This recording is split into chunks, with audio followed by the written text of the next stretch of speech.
fucking knife.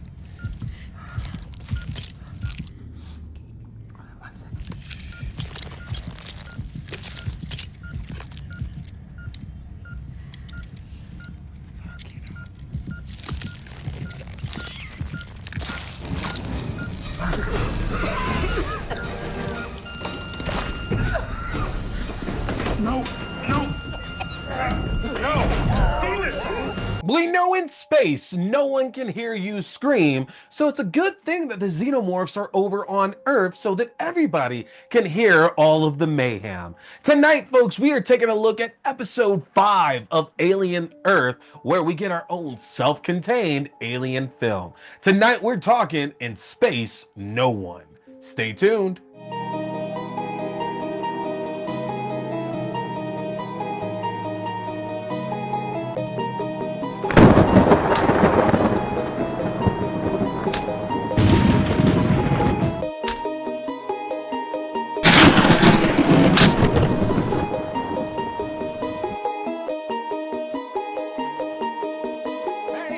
On scary movie people, welcome to the show. I appreciate you tuning in for another brand new review. Again, it is TV week and we are finishing things off here with a bang, taking a look at the latest episode of Alien Earth. Now, earlier this week, we went ahead and jumped into episodes for the Creep tapes. We also took a look at some Welcome to Derry. So we got to finish things off here in a bloody way. But y'all, you got to be excited because you know what that means for next week. Next week is Movies Week. And y'all, I am playing a lot of catch up right now for the month of March. There's been so much stuff that has come out and is still coming out as well, too. So when it comes to what I'm going to be talking next week on the show for movies, take a look at this list here that I got for y'all. We have The Bride, Undertone, Ready or Not 2, Dolly, Night Patrol, 1978, and there's an AMC Scream Unseen coming up this coming Monday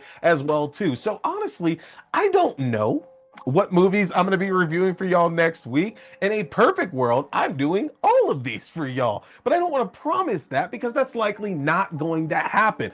But they are going to include these movies, some of these movies that I just got done naming for you. So you're going to want to make sure to smash that subscribe button, hit that follow no matter where you were tuning in to catch tonight's Alien Earth review so you can stay on top of what movies I'm going to be bringing to you for those nice reviews next week. There's a lot of views there in a short amount of time. So again, hit that subscribe button, hit that follow button no matter where you were tuning in, folks. Back to Movies Week next week and a lot of good stuff coming your way.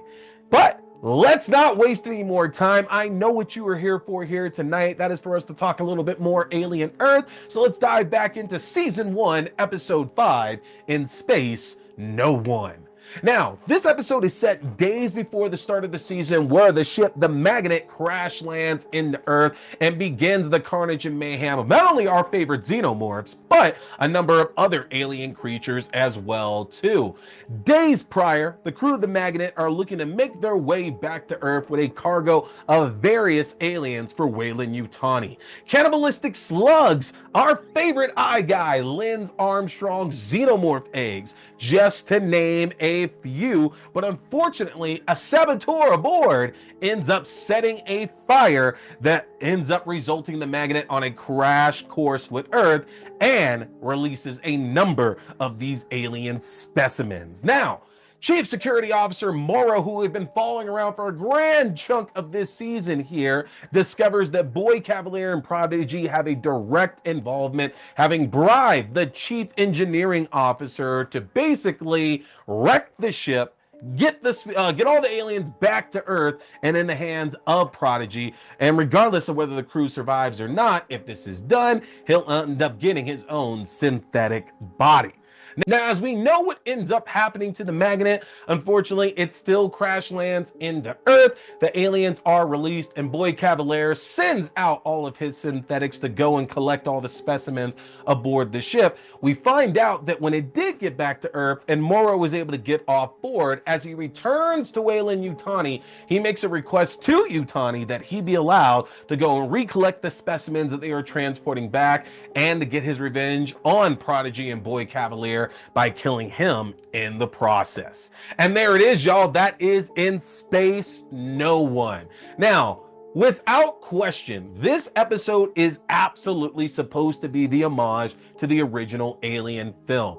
The design of the magnet itself looks like it's taken right from the Nostromo in that first film. There are a number of shots and callbacks to that original film as well, too, whether it be them eating around the dinner table, whether it be when a couple of members of the crew have the face huggers on and they're trying to do the surgery to remove it, whether it's Morrow in the communications pod or whatever you want to call it towards the end of the episode. We get a lot of visual callbacks and great references to that first film.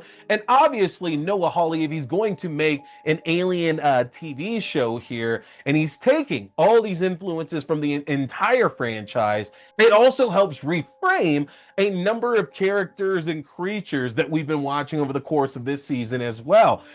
Lance Armstrong, the eye guy, the Tia Celis. Again, we're sticking with Lance Armstrong here, but we've watched as it's had this curiosity, whether it's attacking the synthetics, taking over the sheep in the lab, but it obviously seems very malicious in its actions and its thinking. And the whole idea seems like it's trying to just level itself up to find the perfect life form to ultimately take over. But we can't ignore the fact here that in this episode, it actually tries to somewhat help the crew as well, too. Whether it's when it's in the lab initially and it notices that the slugs are escaping from containment and it's trying to warn the Dr. Chibuzzo from drinking her water that is now containing all of these slug eggs in it, whether it's later on when it's taken over the body of one of the engineers and it goes to fight the xenomorph directly.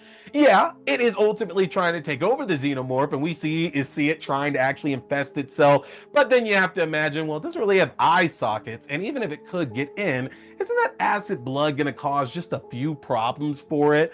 I digress, but it was cool to see that Lance Armstrong's actually out there doing something helpful here rather than just trying to continue level up, level up, level up. I'm sure the idea of saving Chibuzzo was to save a potential host that would allow it to, again, keep out its mission of finding what that ultimate life form is. But it doesn't change the fact that why all this crazy stuff is happening, it still manages to be very helpful.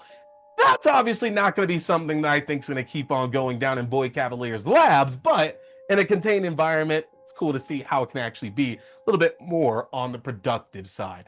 But this episode very much belongs to Babu Sese, who plays Morrow. We've been following Morrow around this entire season, and I've looked at Morrow in light of like Ash from the original Alien film. That everything that happened with the crash, the xenomorph eggs, the xenomorph getting out, the crew all being dead, obviously that's Morrow's doing because that craft belongs to Weyland-Yutani. The crew is hired by Weyland-Yutani, and from what we know about that company over the course of this franchise, they're not good people and will do anything to get specimens like these back. But seeing this episode and the fact that Morrow is so concerned with finding the saboteur, keeping the crew alive to like the extent that he's actually putting himself in front of harm's way numerous times and being a badass in multiple situations, trying to keep them alive. Seal the room. Don't do the surgery. Taking the xenomorph on head on. These are all things here that, let's be frank, if he was just going to be painted in black and white, these moves really don't make any sense at all. So it does help reframe some of his behavior throughout this season. It doesn't make up for some of the bad choices that he's made, like again, forcing some of the kids into turning on Prodigy and getting somebody infested by a xenomorph. That's not really great behavior here, but it makes sense. He wants his revenge. He's going to do anything he can to get that revenge and to ultimately kill Boy Kavalier. So the actions that we get to see here on board the Maginot, where he's trying to salvage the mission and saves the crew, it does make him look better, even if he's making a lot of pretty horrific choices in the current timeline, honestly. I completely understand the reason why things have changed up, and at this point, he's really just looking for revenge. He wants to get his chance to get back to the people who have ultimately wronged him and caused the worst damage here. And not only does it reframe the way that we look at Morrow, but it also reframes in a way the way that we look at Weyland-Yutani as well too, because let's not get things twisted. The one constant across this entire franchise and the Predator franchise as well too is that Weyland-Yutani is good for no one. End of story. They are good for no one, and they will go through extreme lengths in order to get what they want. But as we see, Prodigy is no different. They're going through the exact same playbook that Weyland-Yutani is using in order to get these specimens for themselves. And Boy Kavalier manages to put himself right up top there with these terrible companies that are making these bad decisions that can result in a lot of people dying. God, if Kavalier had his own Hadley's Hope, whoo, you have to imagine it would end up at the very best the exact way that it did in Aliens. There's no way it gets any better with his involvement in there. This episode is great at playing with your expectations and telegraphing of moments. Like, in addition to the dinner room scene and the face huggers, there's also a scene in the cargo bay to where we're seeing like a shadow drop down of something that looks like a xenomorph tail, but it ends up just being a chain hanging up here. This episode is so great, again, at giving us our own little mini alien film. And honestly, I know that a lot of folks who are watching this show right now have felt very, very off about the tone of it and that they don't really think it feels like the Alien franchise. Y'all, that might be, but the thing is that it's still giving us a lot of these hallmarks that we're hoping to see from the film show up in this. This particular episode will really be like the Alien franchise that you very, very much want to see come back like it was the 70s again. This is a great way to build excitement for the second half of the season. There's 3 episodes left after this particular one, and it's kind of hard to not watch this particular episode and not get amped up for what's to come after that, because you have to imagine we had so much alien action here in this one. That means for these last 3 episodes, it's definitely going to get ramped up as well too, because remember, back in the present time, we just saw a new xenomorph come from Joe's lung.